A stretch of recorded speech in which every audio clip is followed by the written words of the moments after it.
দুইটা কসমকে আল্লাহ বন্ধুরে সান্ত্বনা দিছে।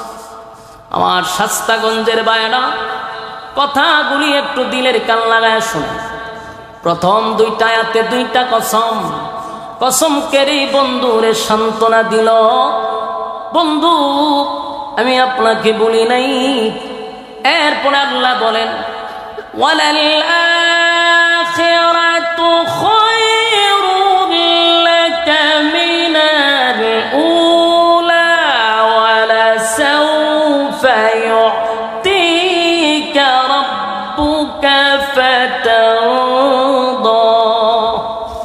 এরপরে আয়াতে বলেন ওয়ালাল আখিরাতু খায়রুল লাকা মিনাল উলা। আল্লাহ বলেন আপনাকে দুনিয়ায় যা দিছি, আপনাকে যা দিছি তার থেকে কোটি কোটি কোটি গুণ, হাজার কোটি গুণ পরকালে আপনার জন্য বরাদ্দ রাখছি। আমি প্রথমে আপনাদেরকে বলছি শুধু আয়াতের দিকে লক্ষ্য করবেন, আয়াতের দিকে লক্ষ্য করবেন। প্রতিটা আয়াত যেন রে আমার বন্ধু রে আল্লাহ খুশি করছে। প্রতিটা আয়াত নবীরে খুশি করার জন্য আল্লাহ নাজিল করে দিল।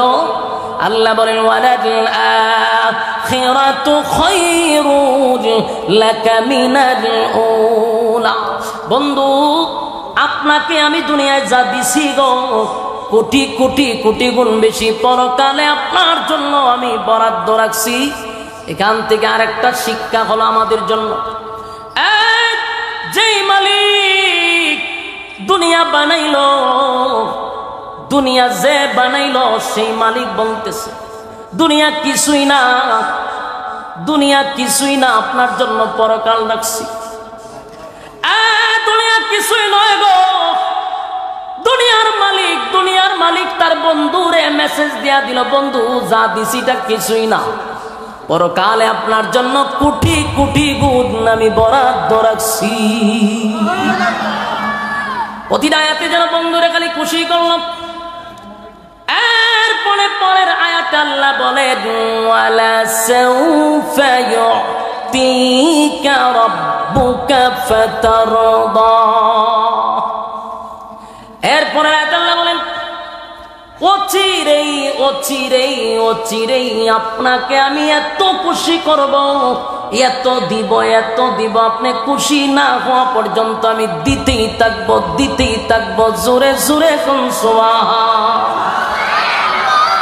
আর যুবক ভাই, আল্লাহ তার বন্ধুরে বলে বন্ধু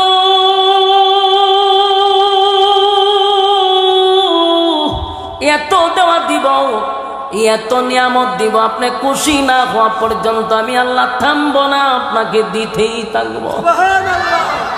তার মানে প্রতিটা আয়াতের দিকে লক্ষ্য করে খালি বন্ধুরে খুশি করে। প্রতিটা আয়াত যেন বন্ধুরে খুশি করলো। ওয়ালা সাওফা ইউতিকা রাব্বুকা ফাতারদা। আপনাকে শীঘ্রই খুশি করব, শীঘ্রই খুশি করবো। এই কথা কেন বললো?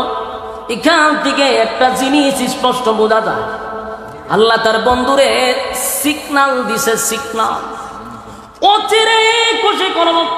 তার মানে হতে পারে তখন মক্কা বিজয়ের সুসংবাদ, আর না হয় 7 আসমানে মেরাজের রজনীতে 7 আসমান টপকাইয়া বন্ধুরে ইনভাইট করছে, সিদরাতুল মুনতাহা টপকাইয়া আরশে আজিম পর্যন্ত বন্ধুরে দাওয়াত দিয়া নিছে। চিৎকার দিয়া কোন সুবহান।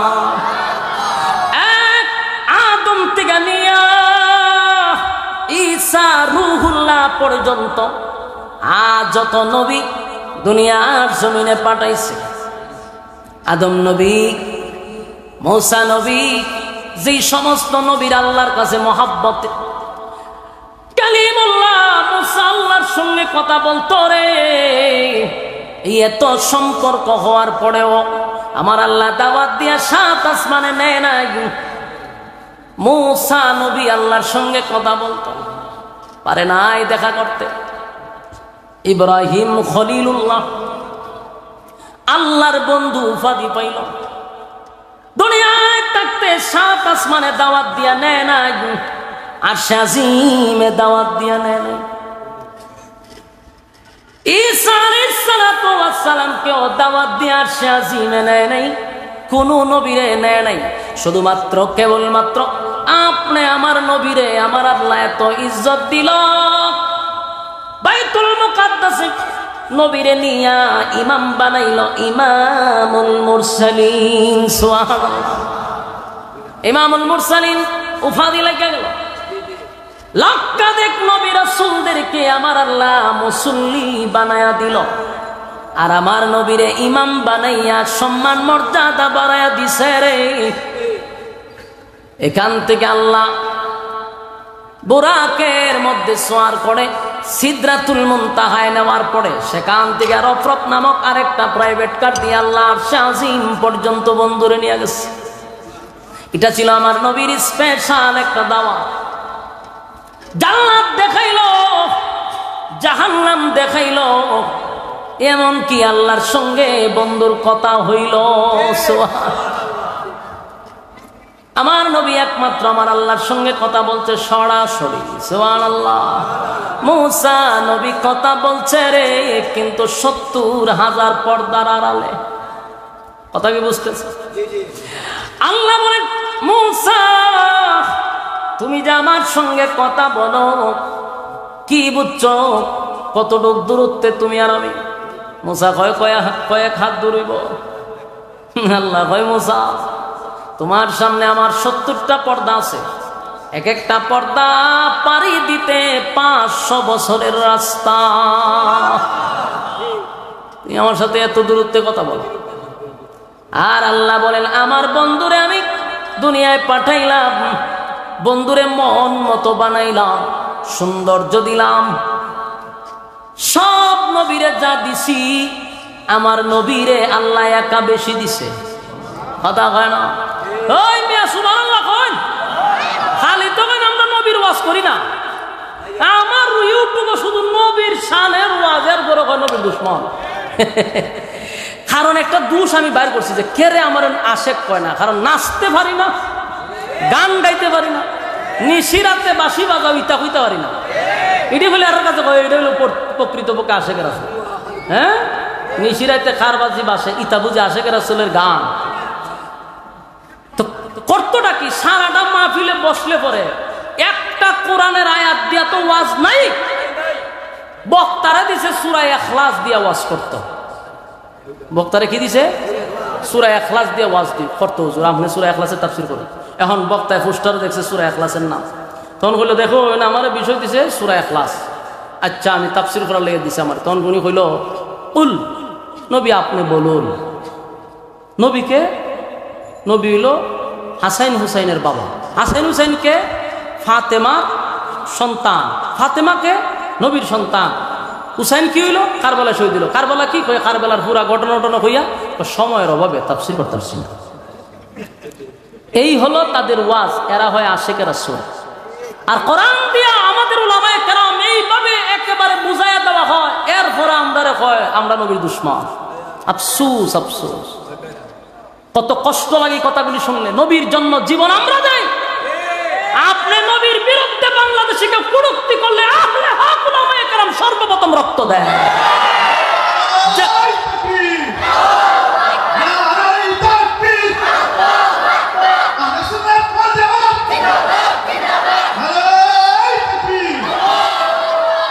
সব জায়গায় নবীর নাম। আমাদের সারা বাংলাদেশের উজ্জ্বল নক্ষত্র আহলে সুন্নাত ওয়াল জামাতের ভাষ্যকার মুনাজির আজম আল্লামা নুরুল ইসলাম অলিপুরি সাহেব জীবন ভর শুধু এদেরকে বুঝানিটাই বুঝাচ্ছে। মাদ্রাসার নাম পর্যন্ত দিছে নূরে মদিনা, ঠিক না? এই যে আমার থেকে মনে হয় আধা কিলো দূরে হবে হুজুরের মাদ্রাসা, নূরে মদিনা নাম দিল। আমার মাদ্রাসা যে করছি আমি, শাহজাহানপুর মাদ্রাসা করছি, এখানে মাদ্রাসার নাম হলো মদিনাতুল উলুম। মদিনার নাম দিছি। আমি মসজিদ করবো, আমার উস্তাদের সাথে পরামর্শ হলাম, হুজুর মসজিদের নামটা কি দেওয়া যায়? হুজুর আমারে বললো আপনি মসজিদের নাম দিবেন মদিনা জামের মসজিদ। সেখানেও মদিনা। আমরা সব সময় নবীর পক্ষে কথা বলি, নবীর বিরুদ্ধে কেউ কথা বললে মাঠে নামি, আন্দোলন করি, জীবন দেই, সবকিছু আমরা করি। আর আমরা হয় নবীর দুশমন। ওই অলিপুরি সাহেবের একটা বয়ান শুনছি আমি আইবার সময়, গাড়ির মধ্যে হঠাৎ করে সামনে আইছে, হুজুর একটা এক্সাম্পল দিছে যে দুইটা ফল আছে ব্যতিক্রম, একটা হলো আনারস আর একটা হলো বেদানা। হুজুরের এক্সাম্পল আমার না, হুজুরে হয়তো যে একটা উল্টা হলা লাগাই দিছে। আনারসের মধ্যে রসে ভরা, ইডারে দিছে নাম আনারস, মানে রস নাই। আর বেদানার মধ্যে দানায় ভরপুর, এটার নাম দিছে বেদানা। বলছেন বাও না উল্টা? সুন্নতে ভরপুর যারা এদের কয় ওয়াহাবি, আর বেদাতে ভরপুর এরারে কয় সুন্নি। ঘটনা সত্য না মিথ্যা? সম্মানিত সুধী, দাড়ি রাখছি নবীর মহব্বতে, টুপি লাগাইছি নবীর মহব্বতে, পাঞ্জাবি লাগাইছি নবীর মহব্বতে, এই লাইনে চলতেছি নবীর মহব্বতে, আমাদের প্রতিটা কাজ নবীর মহব্বতে। ঘুমাইতে যাই নবী যেইভাবে ঘুমাইছে ডান কাঁধে, আমরা সেইভাবে ঘুমাইতে চাই নবীর মহব্বতে। প্রতিটা কাজে কর্মে খানাতে সব জায়গায় নবীর মহব্বতে। আমরার মধ্যে বলে নবীর মহব্বত নাই। ও মেকআপ টেকআপ লাগাইয়া এরপরে লাল নীল বাতি লাগাইয়া যারা এরার ভিতরে নবীর মহব্বত আছে। শুনো, সারাটা ওয়াজ শুননা আপনারা বিবেকের কাছে ছেড়ে দিলাম। সারা ওয়াজের মধ্যে নাই একটা কোরআনের আয়াত উল্লেখ দৌড় মারবার মন চায়। মক্তবের ছাত্ররা এর চেয়ে সুন্দর করে পড়ে, তো পড়তো কেমন আয়াত উত্তি করতে না। এরপরে নাই হাদিস নাই কোরআন, কতক্ষণ বাপ দাদার গিচ্ছা আজগুবি কাল্পনিক, নাই কোরআনও নাই হাদিস ইত্যা কইয়া এরপরে হয় সময়ের অভাব ওয়াজ করতেছি না। আমি আপনাদের কাছে মাফ চাই ভাই, আপনাদের বিরুদ্ধে না, আমি একটা বক্তব্য আজকে 1 সপ্তাহ ধরে দিতেছি। আপনার আকিদা আপনার কাছে, আমার আকিদা আমার কাছে, কিন্তু আমাদের ইসলাম এক। আপনি যেই আল্লাহকে আল্লাহ বলেন, আমিও সেই আল্লাহর আল্লাহ বলি। আপনি যেই নবীর জন্য মহব্বত পাগল, আমিও সেই নবীর মহব্বতে পাগল। আপনি যে কোরআনকে আল কোরআন মানেন, আমিও সেটাকে কোরআন মানি, আল কোরআন মানি, তার সংবিধান মানি। তাহলে মূলে আমরা এক। আপনার আল্লাহও ঠিক আছে, আমার নবীও ঠিক আছে, কোরআনও ঠিক আছে। এখন আপনার মধ্যে দূরত্ব হলো আকিদা নিয়া। ভাই আপনার আকিদা আপনার জায়গার থাক, শত্রুতা আমি ঘুরে লাভ নাই। আমিও আমার নবীর দুশ্মন হইয়েন না, আমিও আপনার বিরুদ্ধে কথা বলবো না। কারণ আমাদের কলিজা লাগে, নবীর জন্য জীবন দিয়ে আমরা উল্টা তোহমত দেন আমরা, এটা তো কষ্ট লাগে। সারাটা বয়ানে আমরা শুধু নবীর ওয়াজ নবীর ওয়াজ নবীর ওয়াজ, এরপর আমরা করি না। কথা বুঝতেছেন? আমার এলাকা প্রথম মাহফিল তো ঝামেলা করছে, আপনারা জানেন, বহুত দরবার টরবরে মাহফিল হয়েছে। তখন কুয়াকাটার হুজুর আনছিলাম, আনার পরে ওয়াজ করছে ওই ফার্স্ট টু লাস্ট পুরাটা ওয়াজ খালি নবীর সামনে। মানুষ কানতে কানতে ফ্যান্ডেলে মনে করেন গড়াগড়ি শুরু করছে। বিকালবেলা ওই যে ফিররা বাধা দিছিল, যে ফিররা মিছিল মিটিং করছিল, এরার মুরিদানে গিয়ে বলে হুজুর ওয়াজ তো বালা করছে, খালি নবীর কথা কইছে, খালি নবীর কথা কইছে, খারাপ করছে না তো। ফিরে তো করছে বিপদ, মুরিদরে বুঝাইতো কেমনে? অত বালা বালা না কিতা কয়, অত বালা বালা না রে। মুরিদ না হুজুর আমরা তো দাঁড়ে বইয়ে উঠছি, পুরো নবীর ওয়াজ হয়, অত বালা বালা না। চিন্তা করছেন উম্মতের মধ্যে কি পরিমাণ ফাটল সৃষ্টি করে রাখছে। এই জন্য ছোটখাটো বিষয় নিয়ে আমরা দ্বন্দ্ব করবো না। আপনি নবীর মহব্বত করলেন বিশ্বাস করি, আপনি নবীর জীবন দিবেন আমি বিশ্বাস করি, আপনি নবীর মহব্বত করে নিজ জন্যই নবীর জন্য পাগল বিশ্বাস করি। আপনি দাঁড়ান আমি বৈশা, আপনি দাঁড়াইয়া করেন আমি বৈশা করি, অসুবিধা নাই তো, কোনো অসুবিধা নাই। কিন্তু আপনি আমার মধ্যে যে গ্যাপটা, এই গ্যাপটা পূরণ করা দরকার। সাধারণ মানুষের মধ্যে কিছু লোকগুলি এই ফাটল সৃষ্টি করতেছে। আপনি নবীর মহব্বত করেন, আমাকে আপনি বলেন নবীর জন্য যদি জীবন দিতে হয় আমরা প্রস্তুত। কারণ হাসরের মাঠে আমার নবীর সুপারিশ ছাড়া একটা মানুষ জান্নাতে যেতে পারবে না। দুনিয়াতে যেমন নবী লাগছে, পরকালেও নবী ছাড়া উপায় নাই। এই নবীর বিরুদ্ধে কেউ কথা বললে আমরা সহ্য করব? বেহুদা ভুল বুঝাবুঝি হচ্ছে আল্লাহর রাস্তে। এই যে মাদ্রাসা, এখানে মাদ্রাসা আছে, এই মাদ্রাসা গিয়ে দেখেন খালি নবীর কথাই চলে। বাস্তব না বাস্তব? আমরা মিলেমিশে চলতে চাই। টুপিওয়ালারা যদি এক হয়ে যায়, কসম খোদার বাংলাদেশে রাজত্ব করার কেউ নাই। কোটি কোটি টাকা ব্যয় করা হচ্ছে আপনি আর আমাদের মধ্যে দূরত্ব সৃষ্টি করার জন্য। এই ওয়াহাবি সুন্নি নিয়ে মাঝখানে দিছে একটা দেওয়াল তৈরি হইয়া, মাঝখান দিয়া ফায়দা লুটতেছে রাম আর বামরা। কিন্তু আমরা মূলে এক ছিলাম। আপনার যে আল্লাহ আমারও সেই আল্লাহ, আপনার যে নবী আমার সেই নবী, আপনার যে কোরআন আমার সেই কোরআন। মাঝখানে কেন ফাটল সৃষ্টি হবে? কোটি কোটি টাকা খরচ করে উম্মতের মধ্যে ফাটল সৃষ্টি করতেছে রাম বামগুলি। আজকে যদি সব টুপিওয়ালারা এক হয় বাংলার জমিনে, কসম খোদা, বাংলাদেশে আর কেউ থাকবে না উলামায়ে কেরামদের উপরে কথা বলা।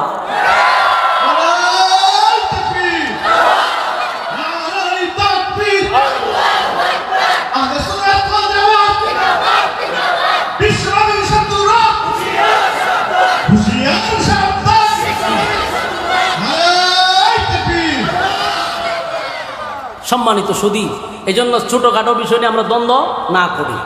কথা বুঝতেছেন? আমরাও নিজেকে আহলে সুন্নাত ওয়াল জামাত দাবি করি।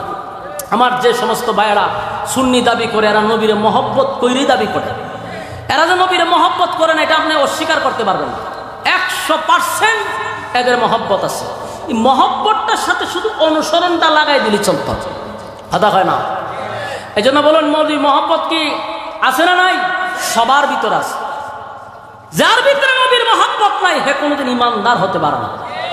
তখন ঠিক আল্লাহ বলেন যে আমি আপনাকে খুশি করব যতক্ষণ না পর্যন্ত আপনি খুশি না হন। এইটার কয়টা ব্যাখ্যা হইল? একটা হইল ওই মক্কা বিজয়, আরেকটা হইল মেরাজকে কেন্দ্র করে। আরেকটা ঘটনা শুনেন এটাকে কেন্দ্র করে। ওই যে কইল খুশি না হওয়া পর্যন্ত আপনাকে দিতেই থাকবো, এটার আরেকটা কারণ হলো হাসরের মাঠে আল্লাহ বলবেন আপনি জান্নাতে যান, রাসূল বলবেন যে আমি জান্নাতে ততক্ষণ যাব না যতক্ষণ আমার উম্মত জান্নাতে না যাবে। আমার যুবক ভাই, উম্মতের প্রতি নবীর কত মায়া, কত মায়া। আল্লাহ কয় আপনারে খুশি করব, নবী কয় আপনি আমারে খুশি করতে পারবেন না যতক্ষণ আমার উম্মত জাহান্নামে থাকবে। সুবহানাল্লাহ। আমার যুবক ভাইয়েরা, উম্মতের প্রতি আমার নবীর কত মায়া রে, কত মায়া, কত মায়া। আল্লাহ কয় বন্ধু আপনারে আমি খুশি করব। নবী কয় আমারে কেমনে খুশি করবেন মালিক, যদি আমার উম্মত জাহান্নামে থাকে আমি নবী তো খুশি হব না। আল্লাহ কয় তাহলে আপনাকে খুশি করতে গিয়া আমি এটা অর্ডার দিয়া দিলাম, সুপারিশের দায়িত্ব আপনার হাতে দিয়া দিলাম। আপনার যারে খুশি তারে লইয়া জান্নাতে যান। আমার যুবক ভাইয়েরা, এটা একটা কারণ হতে পারে। ওয়ালা সাউফা ইউতিকা রাব্বুকা ফাতারদা, এই আয়াতের ব্যাখ্যা এটাও হতে পারে। আল্লাহ বলছেন আপনাকে খুশি করব। নবী তো তখনই খুশি হবে রে যখন নবীর উম্মত জান্নাতে যাবে, ঠিক না? এই যুবক ভাই, এরপরে আয়াতগুলি ধারাবাহিক একটু মনোযোগ দিয়ে শুনেন। আল্লাহ বলেন আলাম ইয়াজিদকা ইয়াতীমান ফাআওয়া।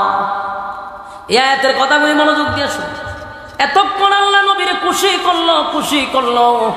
এখন যে আয়াতগুলি আমি পড়তেছি এগুলা হলো অতীতের কিছু কথা বইলা নবীর অভিমান ভাঙায়া দেওয়া।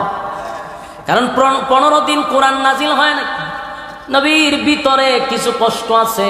15 দিন আমার নবী কাঁদছে, তাই আল্লাহ নবীরে খুশি করার জন্য বলে আলাম ইয়াজিদকা ইয়াতীমান ফাআওয়া।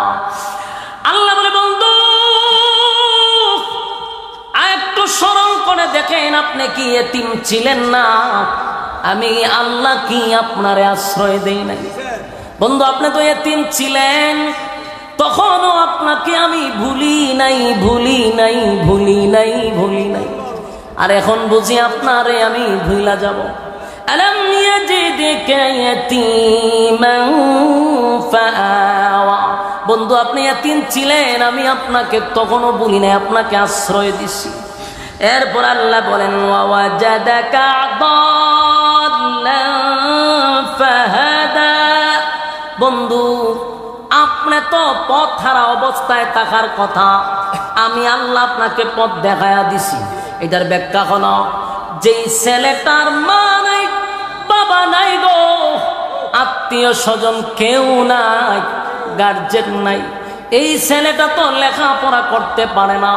এটা তো রাস্তার টোকাই হয়, হিরঞ্চি হয়। বাস্তব না বাস্তব? যার মা বাবা নাই, কেউ গার্জেন না, এটা রাস্তাঘাটে দৌড়াদৌড়ি করে, লেখাপড়া করে না, খারাপ হয়ে যায়। আল্লাহ কয় বন্ধু আপনার মা নাই, বাবা নাই, গার্জেন নাই, আমি আল্লাহ আপনাকে গার্জেন হইয়া স্নেহের চাদর দিয়া ঘুরা রাখছি, পথ হারা আপনাকে করতে দেই নাই। বন্ধু আপনি কেমনে বললেন আমি ভুলে গেছি, এতিম অবস্থায় পাইয়া আপনাকে আশ্রয় দিলাম, পথ হারা হইতে দেই নাই, সঠিক পথে রাখলাম। এরপর আল্লাহ বলেন বন্ধু এখানেই না, ওয়াজাদাকা আইলান ফাআগনা, আপনি নিঃস্ব ছিলেন, গরিব ছিলেন, আমি আপনাকে ধনী বানাইছি। আমার যুবক ভাইরা দিলের কান লাগায়া শুনেন, আল্লাহ বলছে আপনি গরিব ছিলেন গো, আমি আপনাকে ধনী বানাইছি। কি বানাইছি? আরো জোরে, আরো জোরে, সবাই মিলে। কেন বারবার বললাম? আমাদের বাংলাদেশে ওয়াজ চলে একটা, এটা হলো নবী খালি গরিব, নবীর বেড়ে ভাত, এই ওয়াজ চলতেছে যুগের পর যুগ, কিন্তু আল্লাহ কয় আপনারা ধনী বানাইছি। এই ওয়াজ চলে না। ইসলাম তারে এমন ভাবে নিয়ে আসছে, একেবারে ভিক্ষুকের জায়গায় নিয়ে বসাই দিছে। অথচ আল্লাহ বলেন আপনি গরিব ছিলেন, আপনাকে ধনী বানাইছি। আমরা সারা জীবন ওয়াজ করি খালি গরিব গরিব, ইসলাম মানে গরিব, এগুলা কইরা ইসলামের ইজ্জত 12টা বাজায়া দিছে। আজকে শিল্পপতিদের ছেলেরা মাদ্রাসায় ভর্তি করে না, কারণ আমাদের ইসলামটার আছে কোথায় নিছে? ইসলামটারে নিছে জানাজার কাছে, ইসলামটারে নিছে মসজিদ আর মাদ্রাসা, এতটুকু। অথচ এই আলেম উলামারা দিনের ইলম শিকার করে শুধু মসজিদ আর মাদ্রাসা নয়, আলেমদের যোগ্যতা হলো রাষ্ট্র পরিচালনা করা। কথা হয় না? ইমাম আর মুয়াজ্জিন শুধু মসজিদের জন্য নয়, যিনি ইমাম তিনি নেতা। শুধু মসজিদ চালাবে এমনটা নয়, সে তো রাষ্ট্র চালাবে। ইমাম কি চালাবে? রাষ্ট্র চালাবে। আমি প্রথমেই বলছি, কোটি কোটি টাকা খরচ করে আমাদের মধ্যে ফাটল সৃষ্টি করতেছে।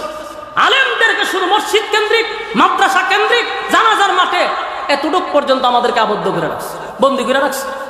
আর বাকি রাষ্ট্র বদমাশ সুর গুন্ডাদের হাতে চলে গেছে। আমাদের উচিত ছিল দেশ পরিচালনা করার, কিন্তু আমাকে দিচ্ছে না। কেন? হুজুর, হুজুর মানি হলো মসজিদ। হুজুর আপনি থাকবেন মসজিদে, হুজুর টিফিন বাড়ি দিয়া গরম ভাত না দিব, আপনি খাইবেন মসজিদে বইয়া, ঘুমাইবেন, বিছনা করে দিছি, নামাজের টাইমে নামাজটা পড়াইবেন, কেউ মরে গেলে জানাজাটা পড়াইবেন, পড়াইয়া এরপরে আবার গিয়ে একটু দোয়া করবেন, 500-1000 টাকা যাওয়াই দিয়ে চুপ করে পড়বেন। আর বিয়া শাদী হইলে আপনারা ডাক দিব। এই কাজের লেগে গেল হুজুর বাংলাদেশের মানুষের ব্রেইনের ভিতরে ঢুকাই দিছে, ব্রেন ওয়াশ করাই দিছে যে হুজুর হলেও এতটুক কামের লেগে। আফসোস আফসোস। অথচ এই হুজুররা দেশ চালাইছে, হুজুরদের আঙ্গুলের ইশারায় চলছে। ইতিহাস আপনি আমাকে জানতে হবে। ইতিহাস জানি না, না জানার কারণে আজকে মসজিদে ইমামতি করি আর 1.5 টাকার মুসল্লি আমাদেরকে ধমক দেয়। ভালো করে প্রস্রাব পায়খানা করতে পারেন এমন মুসল্লি ইমামরে ধমক দেয়। কারণ আমি আমার মর্যাদা জানি না, তো আমি আমার ক্ষমতা জানি না। বাঘ ছোটবেলায় বাচ্চা যদি ছাগলের ভালো বড় হয়, এই বাঘরে দেখা যায় ছাগলে গুতা, কিন্তু বাঘ তার ঐতিহ্য ক্ষমতা ভুলে গেছে। হে যে হুঙ্কারের জাতি, হে ভুলে গেছে। এ ছাগলের সাথে থাকতে থাকে ছাগলের পিছনে গুতা দেয়। এ গুতা খাইতে খাইতে এক সিভাগ গিয়ে বই চুপ করে জিগায় আরেকজনের থেকে পরিশোধ করে এরার অত্যাচার এই গানা। আরেক বাঘের 2টা শর্ট দিছে গালের মধ্যে, সুরা তুই আইসব করতে গা, আমি দিগানে বড় হয়েছি যে তোর হুঙ্কারে সব পালাইবার কথা, আর এরার অত্যাচারে তুই এক দেওয়াল পেট লাগাই রাখছিস, তুই তো তোর ঐতিহ্য ভুলে গেছিস। তা আমরা হুজুররা হযরত উমরের ইতিহাস ভুলে গেছি, ওসমানের ইতিহাস ভুলে গেছি, মুহাম্মদুর রাসূলুল্লাহর জিন্দেগি ভুলে গেছি। আমার রাসূল দেশের প্রেসিডেন্ট ছিল, নবী দেশের রাষ্ট্রনায়ক ছিল। আজকে অনেক আশেকে রাসূলরা এটা জানেই না। নবী যে দেশ চালাইছে এরা জানেই না। এরা আছে শুধু খালি বিরিয়ানি আর জিলাপি লইয়া, কোন হান্ডায় 1 কেজি কম পড়লো কিনা। আরে ভাই তোদের পক্ষে কথা বলতেছি, কেন আমি আর তুমি মিলাদের মধ্যে থাকবো? তুমি আর আমি রাষ্ট্র চালাবো, হাতে হাত মিলাও, কাঁধে কাঁধ মিলাও, তুমি আর আমি রাষ্ট্র চালাবো। আমাদেরকে জিলাপি আর বিরিয়ানি দিয়ে বসায় রাখছে, আমরা এই কাজের জন্য নয়, আমাদের ঐতিহ্য আমরা ভুলে গেছি। এই জন্য কাঁধে কাঁধ মিলাও, হাতে হাত মিলাও, আমরা আগামী দেশ চালাবো। তবে ঐক্য হতে হবে, ঐক্য ছাড়া বিকল্প কোনো রাস্তা নাই। সম্মানিত সুধী, এবার আসুন, রাসূল সাল্লাল্লাহু আলাইহি সাল্লামকে আল্লাহ বলতেছে আপনি গরিব ছিলেন, আপনাকে ধনী বানাইছি। তার মানে ইসলাম শুধু গরিবের মধ্যে নয়, ধনীর মধ্যেও আছে। হযরত উসমান রাদিয়াল্লাহু তাআলা আনহুর যেই পরিমাণ সম্পদ ছিল, তখনকার যুগের শিল্পপতি ছিল, এই ধনী হওয়ার পরেও কি ইসলাম পালন করে নাই? তাহলে আমরা খালি ইসলামদের গরিব বানাই কেন? সুলাইমান আলাইহিস সালাতু ওয়াস সালামের জীবনী পড়বেন, কোরআনের একটা আয়াত আছে, লম্বা তাফসীর আছে, অনেক উলামায়ে কেরাম এটা নিয়ে আলোচনা করছে, শুনবেন, আমাদেরও আলোচনা আছে, শুনে নিবেন। সুলাইমান নবীর আল্লাহ গোটা পৃথিবীর বাদশা বানাইছে, পৃথিবীর, গোটা পৃথিবীর, একটা দেশ নয়। এই সুলাইমান নবী পৃথিবী চালাইয়াও আল্লাহর গোলামি করছে, আর আমরা রে কই নিয়ে বসাইছে চিন্তা করছে, এটি হইলে তো আমি ভালো না। অথচ আমি আমার সমস্ত উম্মতি মুহাম্মদীর দরদে কথাগুলি বলছি, এরপরে সমালোচনা করব, হয়তো আমরা কিতা কথা, তুই কিতা করবে যদি কষ্ট তুলি, তুই ইমামতি আর ওই মাঝে নিয়ে মাঝের ব্যাগ টান গিয়া সভাপতি দেখবে তোর বাজার করে বুঝুর ব্যাগ টানলে আমার বৌদ্ধারে দিয়া তুই তুই করবি। হ্যাঁ, তুই তো ওই যে বাঘ ছাগলের লাগে তুই বড় হইছিস, তোর তো বড় হওয়ার কথা না ছাগলের সাথে, বাঘের মেলা তাহার কথা ছিল, আইসো ছাগলের মেলা। তোমার মন সংকীর্ণ, এই জন্য তোমার ভিতরে উদারতা নাই। তোমার মনকে আরো বড় করো, যে আলেমরা আগামী রাষ্ট্র পরিচালনা করবে, তুমি এই মাইন্ডে আসো।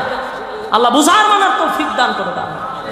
আল্লাহ রাব্বুল আলামিন বলেন, ওয়াওয়াজাদাকা আইলান ফাআগনা।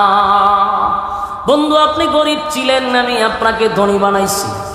আম্মা জান খাদিজা তখনকার যুগের একজন শিল্পপতি মহিলা ছিল, ধনাঢ্য মহিলা ছিল। আরবদের মধ্যে যারা ব্যবসা করত সবার মধ্যে খাদিজা অন্যতম একজন মহিলা ছিল, যার অটাল সম্পত্তি ছিল, কোটি কোটি টাকার সম্পদ। আল্লাহর নবীকে যখন বিবাহ করলেন, আম্মা জান খাদিজা বলেন, আমার পয়গম্বর, আজকে থেকে আমার যত সম্পত্তি আছে, আমার যত ধন সম্পদ আছে, সব আপনার কদমে ঢেলে দিলাম। আপনি ইসলামের জন্য যেভাবে পারেন, যেমনে পারেন খরচ করেন, আমার কোনো অধিকার নাই, আমার কোনো মন্তব্য নাই। আমার যুবক ভাইরা, এখান থেকে আপনি আমার শিকার আছে। তার মানে আমার নবী এক সময় দেশের প্রেসিডেন্ট ছিল কি ছিল না? নবী যে দেশ চালাইছে, এই ওয়াজ কেন করেন না? আর কত জিকির মানুষের শিখাইবেন? জিকির তো মানুষে করতে পারে, ইল্লাল্লাহর জিকির পারে, আল্লাহর জিকির পারে, তসবিহ পড়তে পারে, এগুলা ঘরে বসে ইবাদত করার জিনিস। জিকির মাহফিলে না, লোক দেখানো ইবাদতের দরকার নাই তো। জিকির করবেন ঘরে বসে, আপনি তাহাজ্জুদের সময় জিকির করেন, আল্লাহরে শুনান। মাহফিল আইয়া কুকুর কাকুর কইয়া আপনি মাফলা ফায়া সুবাই একটা রূপটা তো করে যান গা, এটা বন্ডামি ছাড়া আর কিছুই না।